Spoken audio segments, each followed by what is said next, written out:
to TriPoint Conversations. I'm your host, Christina Lowe, and today I am joined by Ann Brown. Ann is the founder of Development Edge, a consulting firm focused on HR consulting, leadership development, coaching, and mediation.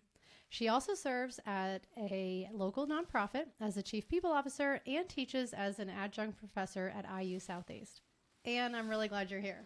Thank you. I'm so glad I'm here too. Thank you for having me. Yeah. Before Development Edge and before executive teams and classrooms and boardrooms, I want to go back a little bit and understand what it was like for you in your early career and what originally got you to where you are today. Ooh, that's good. Well, going back a little bit, we'll even have to go back to childhood. Growing up, I was the only child. And so I often played teacher, playing school, lawyer, cash register. I loved working that. Yeah. And then also news anchor. So it is so funny when I look back, like the career that I have, I get to blend all of those together. I write every day, have to follow the law every day. I teach every day, whether it is in the consulting practice, whether it is with a nonprofit, or whether it's in the classroom. And I'm always speaking. And it's funny, my high school, I was part of our radio station and our TV station. And the high school I went to, we were the first public high school to have a radio station and TV station. And so we're the oldest one in the nation as well. Wow. So you were trailblazing, learning it as you went. Yes, but I didn't have any idea at that time what I was doing. Yeah. How do you think those early experiences taught you about people before you're formally working in HR with people? Yeah, when I was in school, so I was always in some different classes, whether it be computer coding, AP classes. And so I found myself being able to take some electives. And one of my favorite was working in the room with differently abled students. And in that, I grew a passion and an affinity for those who are different and helping them be seen. And in my role as HR, right, it's all about inclusivity, treating people equitably, and then making a way for them to be successful, even though every one of us is differently able. Yeah. So how can all of us thrive in this one nation, but having the foundational steps to success? So, yeah, I've always been attracted to the people who needed a leg up and helping others and making a way for them to be seen. Yeah. And I still advocate for that fiercely today. So what was going on when you finally thought, okay, I'm going to start my own company. I'm going to go out on my own? Yeah, so I started it. Really, I was participating. I was writing my first book. I was part of an anthology, and I really had to think about, what did I want this book to do? How did I want to leverage it? How did I want to get the word out? And I kept on coming back to, well, people need a website to be able to go find me. Then I'm like, oh, probably need to do an LLC if business came from it, so it would be proper and in order. So really from the anthology and wanting to put what I've learned and what I fiercely believe in into practice and into other organizations, have a true passion for employee care and inclusivity. And as I went throughout my career over 30 years, I've learned that that is just not as innate as in every organization or every person or even every leader. Yeah. So I want to be a part of the solution in creating workplaces where people can thrive, where people want to stay, and where they want to invite others to join. And when you say that about people, what's, I guess what comes naturally innate to you, what are some things that when you go into a company or help an organization, you think, this just seems so obvious, but you realize it's not as obvious to other leaders? Yeah, I think one of the things that's always eye-opening to me is really understanding that leadership is a contact sport, and not meaning leading from authority and whipping and beating up on people, but really leaning in, getting to know people and making a plan for people to be successful. I really don't know how many times I've had, even thinking about something as simple as onboarding. Oh, we're ready for them day one. okay, well, show me your plan. Walk me through it. Well, so and so shows them where the bathroom is. So and so shows them how to do the job. I'm like, say they're having an off day and they can't remember everything. Where is it written? Where is it documented? What are their resources? Who are their buddies if so and so is out? Oh, we don't have that, but they can take notes if they want to. I'm like, okay. So that reminds me often that it's just not as innate that I believe that it is. Because people don't often take into account what it is to be a novice and what it is to have an off day and what it is not to come in with that built-in credibility every day, knowing that if I have an off day, it'll be forgiven. So that's the part that continues to surprise me over and over, not having an onboarding plan and not thinking through like a novice. Yeah. No, I have seen so many different times when new people come in and it just seems, well, this is what we'll do versus like, here's the onboarding plan. And, people talk about strategy. Well, strategy, it's like, just think about it, put a plan together, write it down and hand it to them. It doesn't have to be complex, but have you thought about the strategy for onboarding? Right. Yeah. I like to coach people through, let's do a brain dump. I know you have it all in your head. Yeah. And that's wonderful. But let's just pretend like you're having an off day. Your kid gets sick. You need to unexpectedly be out of town. Who can step in and pick it up if we don't have it on paper? So let's get it on paper. Like, where do they go? Too. And sometimes leaders think of like, oh, I don't have time to do it all. Okay, so your team, how can your team help you? Maybe you can have an onboarding coordinator. Maybe you can assign a buddy. Maybe if you splash it all down on paper, you will divide and conquer who wants to show who, what, when, right? And present that plan. I also often recommend that leaders get with the person before day one, maybe have coffee or have lunch, introduce them to the team, and even show them their onboarding plan. Not necessarily start working it, but say, hey, I have a plan for you. When you come here, this is where we're going to start and this is what it's going to look like. So just those touches like that really make a difference. That makes sense. So most people don't end up doing your kind of work without having seen things go sideways or a little bit off. Can you give some examples? Obviously, it's HR, so not too personal, but what you've seen not go as planned. Yeah.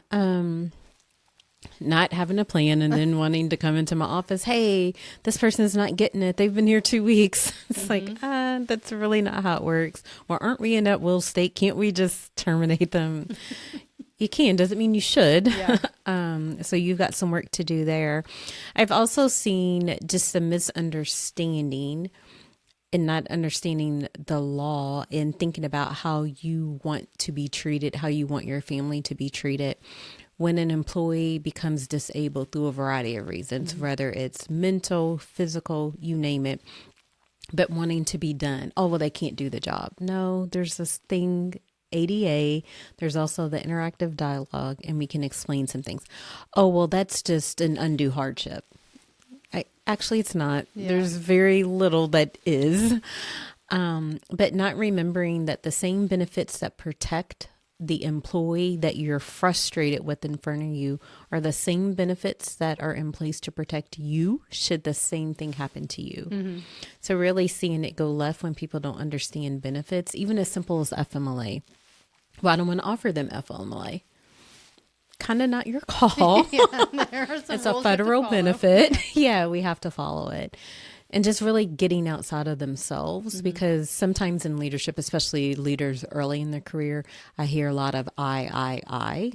And leadership isn't about I, right? And then understanding your ability of your self-awareness and your ability to self-regulate in these situations. And just really understanding your impact as a leader and how you're really modeling the way. And the person is watching you and determining if they belong, if they can be successful, if they can continue here. Yeah. Have you ever been in a situation where it did not go as planned? Ooh, yes, I have. Looking back now, and I see I had a leader, I believe life was happening and things were unraveling in life and then at work. Yes, I have had that. So much even to the point of stealing work. That was a lesson learned. And then also running from the work and making excuses. So figuring out how to be there for the organization, be there for the people, and then also to protect my boundaries and my work-life balance as well. Yeah. So yeah, I've had some opportunities to see that, but they've been great lessons. I was going to ask, how did that experience then change how you act as a leader? Yeah, I think making it okay to be vulnerable and say things are not okay, one, instead of trying to piece it all together and being frazzled. And two, it made me very, very intentional about giving people credit for their work and what they did and to thank them. Because I never want to misrepresent where something came from. And then my job as a leader, I see my number one job is to grow and develop people. And the more I can coach and do that and give that confidence, the better they're going to be. Yeah. Well, and being vulnerable, it helps kind of explain what's going on. So if potentially you have to be absent more, or if you seem a little distracted, they're assuming the best. And now they have reason to believe and also assume the best from you because there's stuff going on, and that happens to everyone. Yes. Yeah. Yes. I remember one time in my career when I had lost my mother-in-law, and I was really just trying to get through it. And I remember one of my team members that reported to me pulled me inside and said, "I know that you're really strong and you want to get through it." She was like, "You need time." And I was like, "Oh," I was like, "You're right." And that just felt so good for her to be that comfortable to share that, right? To coach up. And she was absolutely right. And then it kind of gave me the permission of, you know what? You're right. Yeah. Thank you. So, yeah. But if you wouldn't have shared that, then she wouldn't have been able to come to you with such a personal conversation with you. Yeah. So Development Edge, I'm assuming, was not built overnight. No. When did that idea first start? And what problem were you trying to solve as you thought about developing Development Edge? Yeah. So it started with, again, writing the book, being a part of the anthology. But when I really got serious about it, okay, what is it? I started trying to figure out what gave me joy, energy, what didn't drain me, right? Because I didn't want to take on something that was going to be draining, that I didn't look forward to. And I started out telling people, oh, I do this. Oh, I do that. And a couple people, bid on this and that. And it helped me figure out what I like doing, what I don't like doing. But what really helped it take off, because I probably played with it for about 5 years, just played with it. Just like, oh yeah, it's there. Not really doing anything with it, not being serious. Not networking, not asking for the business, not marketing, just hoping, oh yeah, they hear my name, they're just going to come, right? Yeah, wrong. But there was a turning point. So I spent 30 years in corporate America. And then I made a decision that I wanted to leave and switch to a nonprofit. And in that, my husband said to me, so I said, "You're going to go somewhere else." He was like, "Why don't you just run your business?" I was like, ooh, yeah. So he gave you that push. Yeah. He didn't know it. And I didn't give him credit for that. But I was like, you know what? You're right. And in that, though, it helped me get serious to define who my customer was, my ideal customer, and the services that I did want to offer, and how I would go to market with that, what that would look like.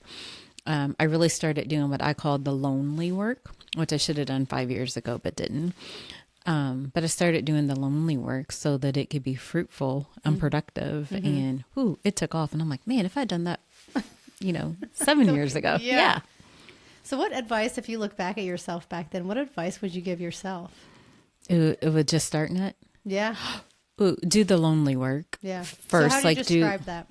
Yeah, I would say really getting clear on who your audience is, your ideal customer, the things that really give you energy versus drain you. What do you really want to offer? And then also giving myself permission.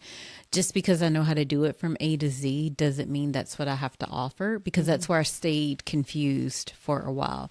I'm like, oh yeah, I can do that. Oh yeah, I can do that. I can do that because I could, but it's like really in my spare time, or maybe not spare time, but in the time like that I'm taken away from my family, my friends, what do I really want to be doing? And so back then I didn't have that clarity, but if I had it to do all over again to the younger self, I would have really sat down and spent time and being very clear and then being ready to go to market so that it had a chance of success out the door. Now, if someone else is thinking about opening their own company or doing their own thing, it's interesting though, because it sounds like also by saying yes to more things, it gave you the experience of, yes, I might want to do that. Or, I did that once and not something that I want to be known for or continue with. Yeah, I do think that did play a part. So it's like helpful, but then it was way too wide. I guess if I had to give myself advice, I would probably try to do 3 to 5 and say yes, no. And then if I've got room out of that 3 to 5 with some things that I said no, then what might I add back in to say yes? That makes sense. So, yeah. Yeah. So you're doing multiple things right now as your own firm, working with a nonprofit, teaching. How do you, go in and I guess switch gears or organize everything with multiple, I'll say, careers within one career? Right. Yeah. Time management. I really had to learn the art of no. And being okay with no, that it's a complete sentence. So just because I have an opportunity to do this and that, sometimes the answer is no, just because of capacity. Yeah. And then also being real with myself, knowing myself, being really self-aware. By nature, I'm an impatient person, and impatient people underestimate time. So knowing that, I have to be very clear with myself. Okay, I said yes to this. I know I think it's only going to take this, and I have to double the time because I know my time's wrong because I'm impatient. So I have to double the time and really figure out what I can and can't do. And then something I started doing too is I started looking at the next year and started mapping it out. And really, what can I say yes to? What can I take on? And then there's been some times where the year hasn't even come yet. And I'm like, okay, I'm already full in this area. I can't take anything. And that also gives me insight into my marketing plan. Because if I'm full in this lane and I can't take anymore, it doesn't make sense for me to market as hard. Yeah, for then that. you can adjust in who you're going to talk with and network with. Yeah. Talking about networking and even mentorship, along your way, did you have a mentor that you could lean on? Absolutely did, and I still do to this day. So 2 stick out in my mind. I had one when, so funny story. When you're young and you think you're so smart and you're not. I was fortunate at my high school. We had a bank that was backed by a bank. And part of it, we had to do a resume and go on an interview. Well, I was going away to school. So in my 17-year-old mind, I didn't need a job. And so I didn't want to do the resume. I had straight A's. My teacher called my mom's like, hey, if she doesn't do this resume, I'm going to fail her. And so my mom's like, you're not going to get an F over a resume. Do the resume. I was like, but I don't need the job. And she was like, yes, you do. I was like, no, I don't. I'm going away to school. This is dumb, right? I know it all. 17, yeah. Right. I know it all. So the vice president of the bank calls. And she asked me for an interview. I tell the vice president, I don't need a job. Wow. Right? Young and dumb, right? So she calls the teacher. Teacher calls my mom. My mom says, you're going to the interview, right? Yeah. So I go to the interview. I tell her. So lost on me. This woman interviews me after hours. The bank is pitch black, right? So she's unlocking the doors, all that. I don't think about she's taken away from her family, her kids, all that, right? I'm 17. I'm not thinking about that. She should be doing this for you. Right? Yeah. So I tell her again, I don't need the job. I'm going away.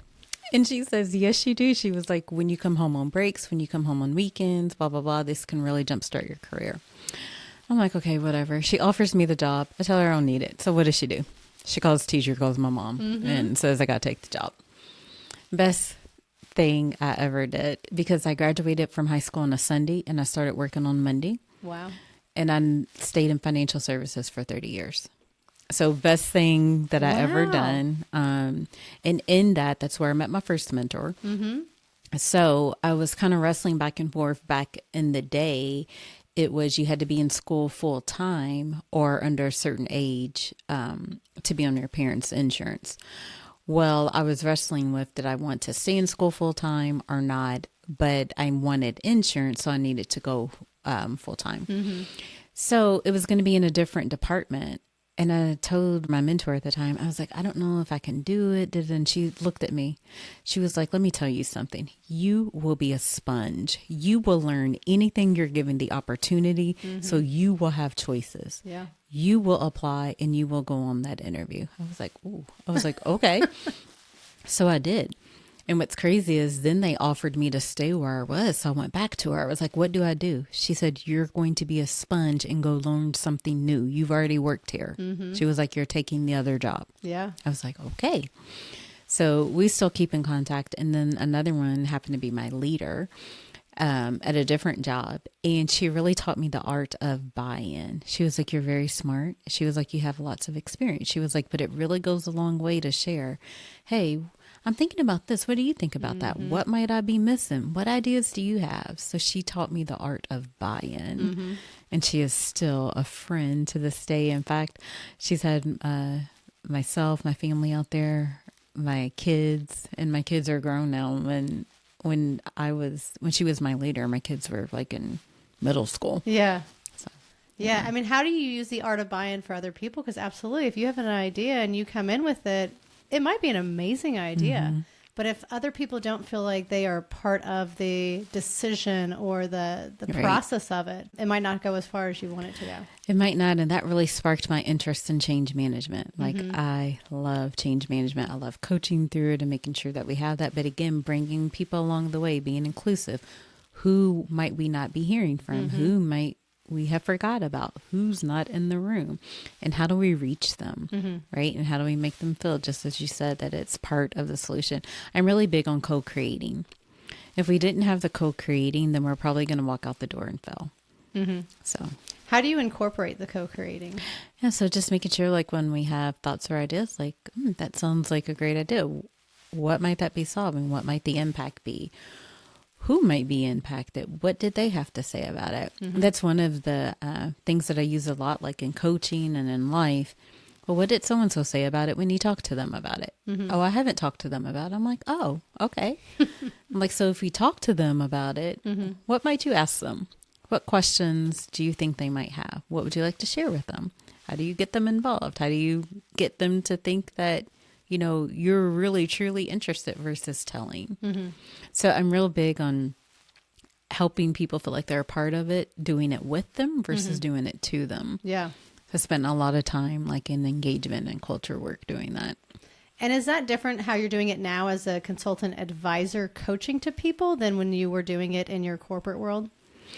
So it's funny, and I've actually thought about that. I would say yes and no, because the role of HR, organizational development, training and development, it's always like the advisor, the consultant, right? Because you're partnering with the business to help them solve a problem or close a gap. So a part of me wants to say yes, but it's really no. Like I'm always the consultant, the advisor. You know, of course, my CEO can always say no, but it's still like I'm doing my job of saying, here are the pros, here are the cons, here's the recommendation. Yeah. So, Yeah, you can't force it, whether you're the leader in a company and telling someone versus a consultant advisor. If you force the idea, it's not gonna go very far. And I think that's probably the hardest lesson when I coach other HR leaders, because I do coaching for HR leaders as well. That's a hard pill for them to swallow, is that they're not always the final decision maker or the say. And it's like, you're an advisor because the organization gets to accept how much risk they're willing to take, and they get to roll the dice. What is that like, working with other people and coaching them and then seeing them grow into a leader? Oh, it gives me great joy. It's the same way that I feel about my students.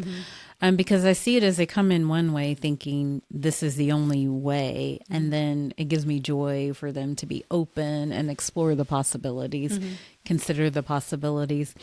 And with my students, a lot of time, one of the classes I teach is management and organizational behavior. And they'll start out, their answer to every employee problem is give them more money. I'm like, so we have a balance sheet, we have a checkbook, just like you do at home. There's only so much money. And then research tells us that more money only lasts 2 weeks until the next paycheck. So it's not a long lasting impact. So what else can you do? So it's so funny that by the time class is over, I'm getting messages like, oh my goodness, we can do this, we can do that. When I first started, I thought it was all money. So yeah. It's more about culture and making them feel involved or part of something versus just throwing money at them. But the situation is still going to be the same. All right. Let's do something like I like to call a lightning round. Ooh, okay. So quick questions, don't overthink. Okay. Morning person or night owl? Ooh, morning. Favorite thing to do to reset for yourself? This is a totally end of the spectrum. Either if it's in the morning, nice cup of coffee. Mm-hmm. But if it's later in the day, just maybe reading something mindless, like entertaining, mindless. Nothing where I have to think or draw any conclusions. Favorite vacation destination? Ooh, we travel a lot. I would have to say Greece and Dubai are at the top. Okay. Have you gone recently? Mm-hmm. Yes. Yeah. Yep. Favorite restaurant? I'm a foodie. I love food. There's a nice little, well, it's not little. I like this restaurant called 1894 Lodge. It is in Washington, Indiana. Okay. It's good. What kind of food do they have there? Anything, but it's so good. It reminds me of like farm to table, but it's so good. And the chef comes out and talks to you, remembers your name. It's very intimate. Yeah. A book, podcast, or something that you recommend to people? And with my coaching clients, there's some books that I recommend to them, really getting them to open up their minds and to see the people as people versus trying to get to an end goal to get them to do what they want. Yeah. A season of life that you enjoyed more than you might have expected? Wrestling. So my youngest, he wrestled from middle school through high school, and he's now back coaching at his high school during wrestling season. When I came home from work, and he said, when he was in like third or fourth grade, he said, I signed him up for wrestling. I was like, you did what?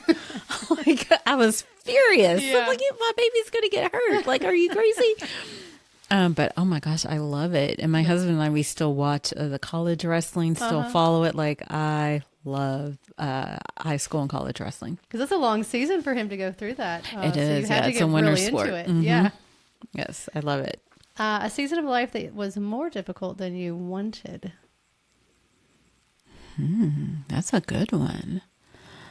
I know it's gonna sound crazy, but maybe elementary school. And it wasn't that anything wrong with the kids. It was like when you hit third grade, they're going from learning to read to reading to learn, and that was hard. I've got young ones, so yeah. Yes, that was hard. Yeah. Those were tears. Yes. It's a lot. It's Emotional. It's for everyone. It is. And now I'm like, I'm so glad that we're past it, but now I'm like, so new grandparent and the baby's 6 months, and I'm like, oh gosh, we're going to have to go through this again. What's it like being a grandparent then? And congratulations. Oh, thank you. I love it. I love it. And nothing melts my heart more than when they show up at the door and then he looks up and he sees me and then he just smiles. Like that smile melts my heart. And then making the noises, he's finding his voice. Yeah. I think we're a couple of days away from a tooth popping through. So, and it's also been funny just watching him gnaw on everything, your shoulder, your arm, anything. Like he's just looking to gnaw. I'm like, Betty, you are going to earn that tooth when it gets here. You have earned it. Yeah. And what about for Development Edge? As you look into 2026 and beyond, what do you see for your company? I see more clarity where I really want to spend more time making an impact and working. I see clarity. And it's funny because I had never in my life done a vision board. I always heard about them. And 2 years ago, it's been about a year and a half ago, I did one. When I look back, everything on that vision board is either in progress or has come true. Wow. So I'm a huge proponent in writing the vision and making it plain. Yeah. And so it's really guiding, like I said, the impact. And I'm finding that is where most of my requests are coming into. So I'm excited. Yeah. And it's narrowing the funnel too. Yeah, and it's something that you can continue to look at.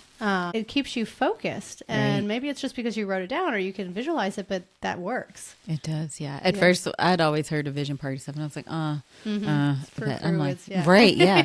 But now I even recommend it to my coaching clients. So do you have a process when you go in and talk to one of your clients? Depending on who it is, what they need, yeah. Because I might approach like the business clients one way versus the HR person who needs coaching versus the leadership person who's going from peer to leader for the first time. Yeah. So, And what about your impact? Have you been able to then also take a step back and recognize the impact that you are making? Yeah, sometimes I do, and it's a little surreal. I'm like, oh my goodness. Or when I think like, you know what, I'm not going to offer that anymore. I'm not going to do that. And then I get the email or the letter or something on LinkedIn that, oh my gosh, you made this impact, this difference. So yeah, I'm a huge, faith plays a huge part of my life. And so I really believe there's been some times when I'm like, nope, I'm not going to do this anymore. And then I feel like God knocks on the door. Hey, look at this. Yes, you are. And I'm like, okay, God, my arms are too short to box with you. You win. So You just have to listen and follow. Yeah. And that's been a learning lesson too about like stepping back and taking in the impact because I've had to learn to receive the accolades or the thanks. Because that wasn't natural to me. I wouldn't be rude if you would give it to me, but I would quickly pass it by and be like, oh yeah, but I didn't, blah, blah, blah. I would quickly point to something that I didn't do or I could have done better. Yeah. So yeah, that has been growth within me. Which I think that's growth for a lot of people because it is hard. Because as much as, you know, especially people who own their own business, that's what they want to do. They want to have impact. But then when it comes back and to say thank you, it's like, okay. You know, you want to kind of diminish it a little bit and make it lower, but you are involved in so much. I'm sure you have had an amazing impact with so many people. Thank you. I hope so. I think I have. Yeah. Well, it sounds like you've gotten the emails and the letters and the calls to say that you have. Yeah. Yeah. Because you said you teach. So what's that been like to watch these students? Oh, it's been amazing. In fact, it's funny. It was at a time where I said I wasn't going to do it anymore. I got a message on LinkedIn and the name sounded familiar. I was like, So I clicked on it and she said, you probably don't even remember me. She was like, but I remember you took the time to call me in the hospital before my surgery and tell me don't worry about it and to concentrate on getting well. She was like, you impacted my academic career and my career overall. She was like, I wrote about you in a scholarship that I received and I just wanted you to know. I was like, oh my gosh, yeah. And I do remember her because she wanted to hurry up and get out of recovery to make it by midnight to do this assignment. And I was like, hey, do you mind giving me your number? I would love to call you. And so she said, yeah. And I called her and I was like, hey, you don't even have to tell me what's all going on with you. I said, but I just want you to know that your health comes first. Yeah. I said, I appreciate you wanting to meet the deadline. I said, but this is an extraordinary circumstance that we can make things happen that need to happen for you. Yeah.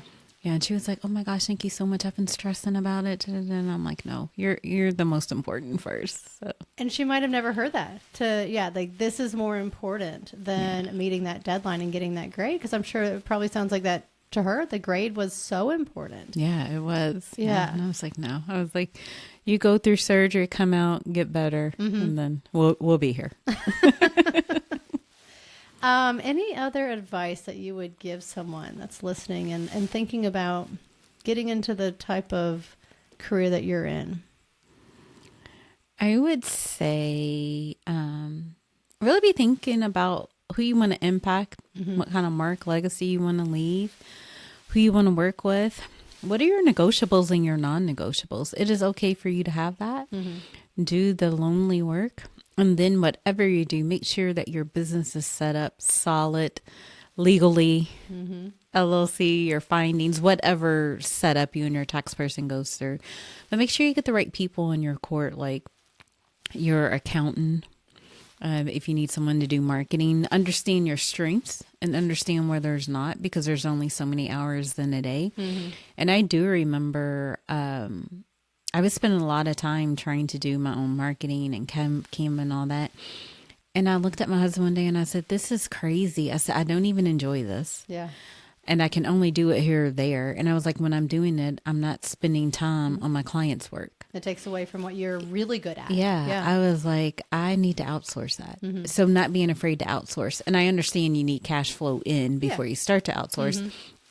But figuring out like what's the highest and best use of your time. So yeah. And then automations.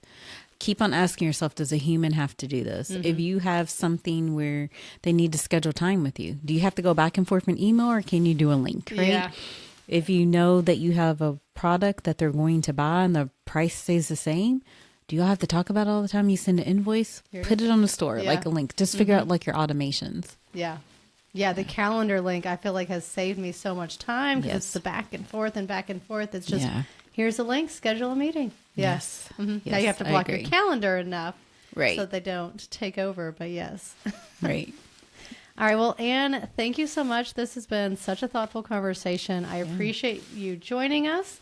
And thank you for everyone for listening to TriPoint Conversations. Thank you. Thanks for listening to TriPoint Conversations. Make sure you hit subscribe wherever you're listening so you never miss an episode.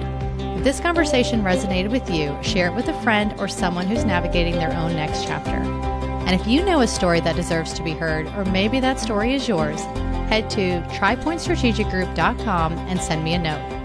I can't wait to keep this journey going with you and introduce you to more incredible people who are shaping their communities one story at a time.